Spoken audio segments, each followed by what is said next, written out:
के लोग बनते हैं। आप देख रहे होंगे कि जो हमारी आबादी है, हमारे गिनती के एमएलए हैं, हमारे गिनती के मंत्री हैं, और वो मंत्री को विभाग क्या दिया गया है। एक पान बेचने वाले की आमदनी को जोड़ लीजिए और मंत्री जो हमारे बने हैं उनको, उनके विभाग का देख लीजिए, आपको बहुत आश्चर्य होगा। लेकिन जो लोग हमारे वोट से सत्ता की मलाई खा रहे हैं, मुख्यमंत्री बनते रहे हैं, उप मुख्यमंत्री बनते रहे हैं, उनके लोगों की आप संख्या देख लें, मंत्रालय में देख लें, विधायक में देख लें, विधान पार्षद में देख लें, राज्यसभा में देख लें। तो अब हमारा समाज, जिसे एक नेतृत्व की कमी थी, वो मोहतरमा हिना साहब के रूप में मिल गई हैं। और हम जल्द ही पटना राजधानी में एक बड़ा अधिकार सम्मेलन करेंगे और उसमें मुख्य अतिथि हमारी मोहतरमा हिना साहब। डराने की बात नहीं है, डरा करके तो हमसे वोट लिया गया लगातार, कभी मोदी जी के नाम पे, कभी भाजपा आ जाएगी, कभी आरएसएस के नाम पे। लेकिन मेरा सीधा सीधा एजेंडा है कि अगर हम सेकुलर पार्टियों को वोट देते हैं तो हिस्सेदारी देने के टाइम में ये कॉमनल क्यों होते हैं, हिस्सेदारी हमें क्यों नहीं देते हैं। जब हमारी लड़ाई बीजेपी से होगी, आरएसएस से होगी, मोदी जी के आइडियोलॉजी से होगी, तो फिर ये फर्जी सेकुलरवाद के साथ हम क्यों जाएंगे। तब हम अपना नया रास्ता बनाएंगे, ज़रूरत पड़ेगी तो मोहतरमा हिना साहब के नेतृत्व में हम नई पार्टी भी बना सकते हैं। निश्चित रूप से एक एक करके आप लोग सवाल पूछ सकते हैं और हर हैं। तो जनाधार तो हमारा है ही। हम ये बताने निकले हैं कि हमारे वोट से जो तुम सत्ता का हलवा खाते रहे हो, शहाबुद्दीन साहब की राजनीतिक हत्या होती है, उस पार्टी के नेता बोलने से भागते हैं, उनके कार्यालय में उनकी श्रद्धांजलि नहीं होती है, तो हम बंधुआ मजदूर बन के अब रहने वाले नहीं हैं। और हमारे समाज के युवा जाग चुके हैं, उन्हें मालूम है। राजद ने 3 बार उनको सांसद बनाने की कोशिश की, टिकट दिया, तो आप कैसे कह सकते हैं कि आपको उन्होंने मौका? यही तो हम बताना चाह रहे हैं कि हम तो, हमें टिकट भी देते हो, हमें हराते भी हो। आप जिस समाज से आते हो, आपका जो वोट बैंक है, वो वोट बैंक कहाँ शिफ्ट हो गया आपका।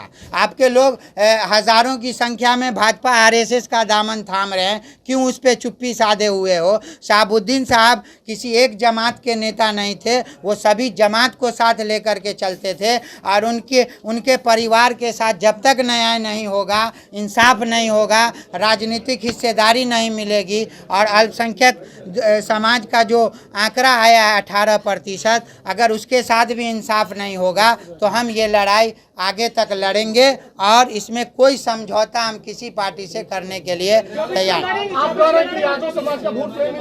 नहीं। देखिए, एमआईएम पार्टी हमारी आइडियोलॉजी में नहीं है, लेकिन जिस विचारधारा से हम थे तो हमने देखा कि हमारा समाज, हमारा भारत एक जो है खूबसूरत लोकतंत्र का भारत है। यहाँ हम किसी एक जाति समुदाय के साथ आगे नहीं बढ़ सकते, सभी समुदाय को लेकर के आगे बढ़ेंगे। इसलिए एमआईएम पार्टी का कोई जनाधार और कॉमनल राजनीति से मेरा कोई लेना देना नहीं रहा है। नहीं, अब उस पे मैं बात नहीं कर सकता। ये पूरा भारत जान रहा है कौन क्या है। और भारत के लोग जो है सो इस वक्त जो सेकुलर फोर्स है या जिन्हें संविधान पे भरोसा है, वो इस लड़ाई को लड़ रहे हैं। और निश्चित रूप से भारत में भी 2024 में बदलाव। देखिए, प्रशासन से भी बात चल रही है। और अनुमति, लोकतंत्र में अनुमति क्या होता है। हम अपने अधिकार की लड़ाई लड़ने निकलेंगे तो अनुमति कौन देगा। बाबा साहब भीमराव अंबेडकर का संविधान, हमें किसी से इजाज़त लेने की ज़रूरत नहीं है। लेकिन चूँकि मोहतरमा जब निकलती हैं, बिहार के लोगों का प्यार मिलता है, तो लाखों की संख्या होती है और लाखों की संख्या राजधानी में भी होगी। इसलिए हम नहीं चाहते कि लॉ एंड ऑर्डर में कोई प्रॉब्लम हो। इसलिए हम प्रशासन के सहयोग से बड़ा सम्मेलन करेंगे और जल्दी उस तिथि का भी ऐलान आप सभी के सहयोग से करेंगे। होती है, और जिस पार्टी को हम वोट देते हैं वो इसलिए नहीं बोलते हैं कि उसका समाज नाराज हो जाएगा। तो यही तो फर्जी सेकुलर है ना।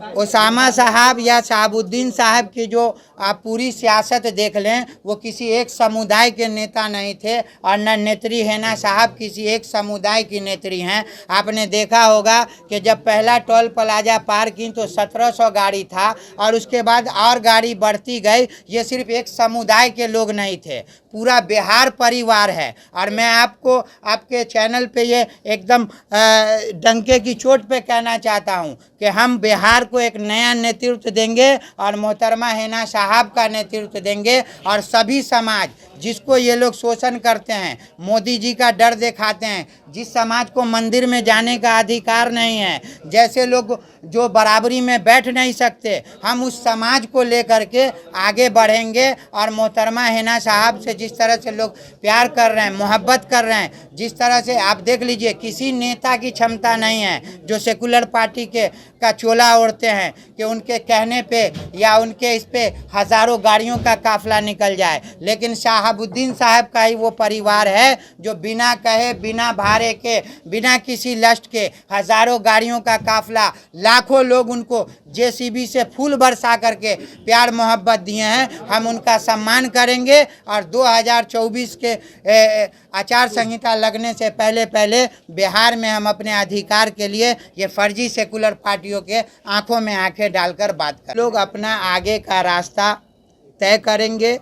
और तय किसके नेतृत्व में करेंगे, जो सबसे अहम बिंदु है आज के प्रेस कॉन्फ्रेंस का, आपने देखा होगा 28 नवंबर को कि दिवंगत शहाबुद्दीन साहब की पत्नी मोहतरमा हिना साहब सिवान से चल करके गोपालगंज, मोतिहारी, मुजफ्फरपुर, समस्तीपुर होते हुए दरभंगा पहुंची थी। हज़ारों गाड़ियों का काफिला था और बिहार के लोगों ने जिस तरह से उन्हें प्यार दिया, मोहब्बत दिया, हम लोगों ने भी उनको अपना नेता स्वीकार किया है। और उनके नेतृत्व में 2024-2025 का चुनाव हम लोग उनके आदेश और उनके नेतृत्व में लड़ेंगे, देखेंगे और अपनी हिस्सेदारी की बात करेंगे। दरभंगा के बाद हम पटना राजधानी में अपने अधिकार की मांग करेंगे और वो मोहतरमा हिना साहब के नेतृत्व में करेंगे। और ये हम खुलेआम जो भी तथाकथित सेकुलर पार्टियां हैं जिन्हें हमने थोक में वोट दिया और जितनी तादाद में हमारे लोगों को असेंबली जाना चाहिए, पार्लियामेंट जाना चाहिए, वो नहीं गए। जिस पार्टी के, जिस समुदाय के नेता हैं, वो सिर्फ अपने समुदाय के लोगों को असेंबली और पार्लियामेंट भेज रहे हैं। लेकिन अब चूँकि लगातार हमारे समाज का शोषण हो रहा है, चाहे वो शैक्षणिक स्तर पे हो, सामाजिक हो, सियासी हो, हम इसे बर्दाश्त नहीं करेंगे। और मोहतरमा हिना साहब के नेतृत्व में 2024 में भी हम लोकसभा में जितनी हमारी आबादी दिखाई गई है उतनी हिस्सेदारी जब तक हमें नहीं मिलेगी, हम किसी सेकुलर पार्टी को अपना बंधुआ मजदूर बन करके वोट देने नहीं जा रहे हैं। और आइंदा अगर हमारे साथ जो हमारी मांग है, जो हमारी आबादी दिखाई गई है, अगर उस सम्मान में हमें टिकट नहीं मिलता है तो हम 2025 में पूरे बिहार में घूमेंगे, हिना साहब के नेतृत्व में घूमेंगे, ओसामा साहब के साथ घूमेंगे और हम नया रास्ता, नया समीकरण अपने समाज के साथ साथ दलित और जो समाज का सबसे निचले स्तर के जो लोग हैं जिनका शोषण हो रहा है, उनको लेकर के बिहार में एक नया समीकरण बनाएंगे।